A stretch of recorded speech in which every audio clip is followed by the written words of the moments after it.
अपनी बीए की पढ़ाई पूरी करने के बाद मैं नौकरी की तलाश में अपने गांव के एक दोस्त के साथ दिल्ली के पास नोएडा में आ गया। मैं जल्द ही मल्टीनेशनल कंपनी में कंप्यूटर ऑपरेटर के पद नौकरी कर ली। फिर एक कमरा किराए पर लेकर रहने लगा। जिस मकान में रहता था वह 3 मंजिल मकान का था और मैं सबसे ऊपर वाली मंजिल पर रहता था। एक दिन जब मैं छत पर गया और इधर उधर टहलने लगा, तभी मेरी अचानक नजर बगल वाले छत पर गई तो देखा एक लड़की हमें बड़े प्यार से देख रही है। मैं भी उससे देखने लगा। थोड़ी देर बाद वो मुस्कुराकर चली गई। मुझे ऐसा लगा कि शायद वो मुझे लाइक कर रही है। पता नहीं क्यों उस लड़की को बार बार देखने को मन करता।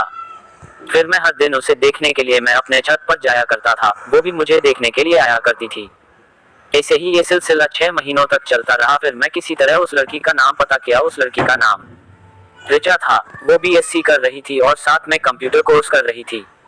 वो शाम को जब अपने कंप्यूटर क्लास से वापस लौटती तो मैं जब भी ड्यूटी से आता उसको एक नजर देखने के लिए मैं उसका रास्ते में जाकर इंतजार किया करता था, लेकिन कभी उससे बात नहीं होती, ना बात करने की हमारी हिम्मत होती। मैं उसको इतना चाहने लगा था, हर समय उसकी यादों में खोया रहता था, चाहे दिन हो चाहे रात, हर समय उसका ही चेहरा दिखाई देता। मैं इतना पागल हो चुका था ऋचा के प्यार में। मैं अपना कंपनी में ठीक तरह से कार्य भी नहीं कर पा रहा था और हर दिन मैं अपने बॉस की डांट खाता था और मुझे हर रोज नौकरी से निकलने की धमकी देते थे। न जाने मुझे कौन सा रोग लग गया था मैं, लेकिन अब तक अपने दिल की बात ऋचा से नहीं कह पाया था। ऐसा करते मुझे 2 साल बीत चुके थे। अपने प्यार का इजहार भी नहीं कर पाया था। प्यार भी करता था और कहने से भी डरता था। कितना पागल था मैं। ऋचा ये बात जानती थी कि मैं उसे लाइक करता हूँ और प्यार भी करता हूँ। एक दिन अचानक मुझे ऋचा मंदिर में बुलाई। मुझे लगा कि शायद वो मुझे कुछ कहना चाहती थी जो मैं कहना चाहता हूँ। आज मैं भी सोच रहा था कि आज अपने दिल की बात कह ही देता हूँ, मौका अच्छा है। फिर मैं पहल से ही मंदिर में जाकर ऋचा का इंतजार करने लगा। फिर थोड़ी देर बाद ऋचा आई तो मैं ऋचा को देखकर बहुत खुश हुआ। जब ऋचा मेरे पास आई और कही, हाय यस कैसे हो? मैं अच्छा हूँ, आप कैसी है? ऋचा बोली, ठीक हूँ।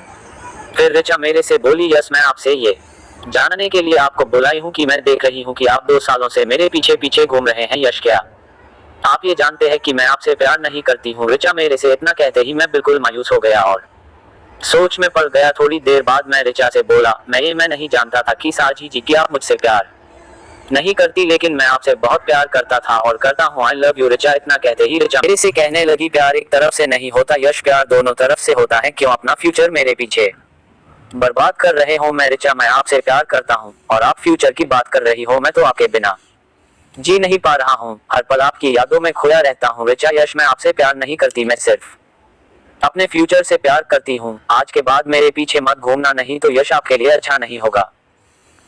मैं ऋचा क्या मेरा प्यार दिल लगी तक रह जाएगा? ऋचा हाँ यश वेरी सॉरी, अपना ख्याल रखना। इतना कहकर वो चली गई और मैं करता भी तो क्या करता, बड़े दुख के साथ रोता हुआ अपने रूम पर चला आया। अभी तक मेरे जिंदगी में इतना बड़ा दर्द कभी नहीं मिला था।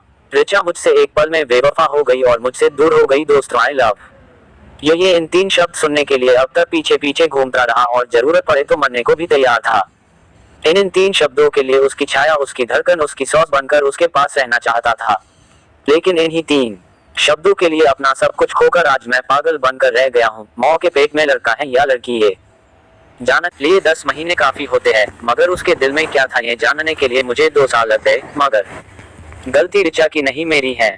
लड़की के दिल में प्यार है या नहीं ये जानने के लिए 1 घंटे, 1 दिन, 1 साल काफी होते हैं, लेकिन मैं 2 सालों से उसके पीछे पीछे घूमता रहा। कितना पागल हूँ मैं। लेकिन इस पागलपन का शिकार एक अकेला मैं ही नहीं, मेरे जैसे नौजवान लाखों हैं, करोड़ों है, जो मुंबई के मरीन ट्रैक में, कोलकाता के पार्क स्ट्रीट में, चेन्नई के मरीना ब्रिज में या दिल्ली के कर्नाट प्लेस में, हर शहर हर गली में सच्चे प्यार के लिए पागल बनकर घूम रहे हैं। मगर उनके दिल में भरे हुए सच्चे प्यार को कोई लड़की समझती नहीं। प्यार आदमी को पागल बना देता है, खूनी बना देता, मगर इसी प्यार ने हम जैसे पागल को इंसान बना दिया। जब मुझे प्यार से प्यार था तो वो मुझे बहुत पसंद थी।